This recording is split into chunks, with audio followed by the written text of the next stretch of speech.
বাংলাদেশ নারী ফুটবল দলের coach Peter বাটলারের বিরুদ্ধে ১৮ ফুটবলারের বিদ্রোহ যেন এক অমীমাংসিত সংকটের রূপ ধারণ করেছে। যদিও পরিস্থিতি কিছুটা স্বাভাবিক মনে হচ্ছে, তবে বিশেষ কমিটির তদন্ত প্রতিবেদন প্রকাশের পর পরিস্থিতি আরও জটিল হয়ে উঠেছে। ৩০ জানুয়ারি বাফুফে ৭ সদস্য বিশিষ্ট একটি তদন্ত কমিটি গঠন করে, যার লক্ষ্য ছিল নারী ফুটবলারদের এই সংকটের কারণ খুঁজে বের করা। ৭ দিনের মধ্যে প্রতিবেদন জমা দেওয়ার পরই কিছু নতুন তথ্য সামনে আসে। বিশেষ কমিটি ফুটবলারদের শৃঙ্খলা ভঙ্গের একাধিক কারণ খুঁজে পায় এবং তাদের বিরুদ্ধে শাস্তির ব্যবস্থা নেওয়ার সুপারিশ করে। প্রতিবেদনে উল্লেখ করা হয়েছে যে যেসব ফুটবলার ক্যাম্পে থেকেও অনুশীলনে অংশ নেয়নি তাদের বিশ্রামের জন্য ছুটিতে পাঠানোর সুপারিশ করা হয়েছে। বাফুফে সভাপতিও এই সুপারিশ অনুযায়ী পদক্ষেপ নেয়ার সিদ্ধান্ত নেন। তবে তদন্ত প্রতিবেদনে ফুটবলারদের শৃঙ্খলা ভঙ্গের আরও কারণ খুঁজে পাওয়া যায়, যেমন কোচের বিরুদ্ধে তারা যে অভিযোগ তুলেছিল তার অনেকটাই ভিত্তিহীন বলেই প্রমাণিত হয়। কমিটির এক সদস্য জানান, মেয়েরা যা করেছে তা শৃঙ্খলার পরিপন্থী।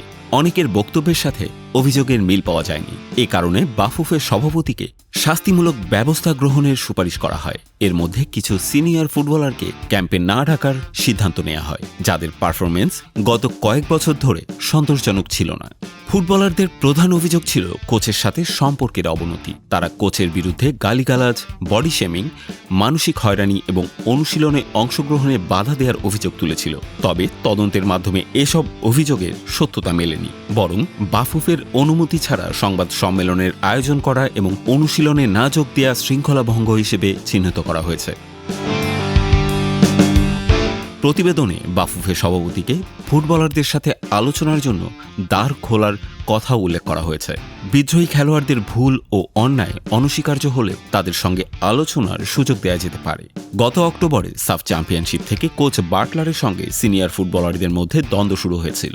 জানুয়ারির মাঝামাঝি সময়ে কোচের চুক্তি ২ বছর বাড়ানোর পর থেকেই নতুন করে এ বিতর্ক চরমে পৌঁছায়। টিম মিটিংয়ে হাজির না হওয়া, দলের মধ্যে বিভাজন এবং কোচের প্রতি বিদ্রোহের মনোভাব ফুটবলারদের মধ্যে তৈরি হয়।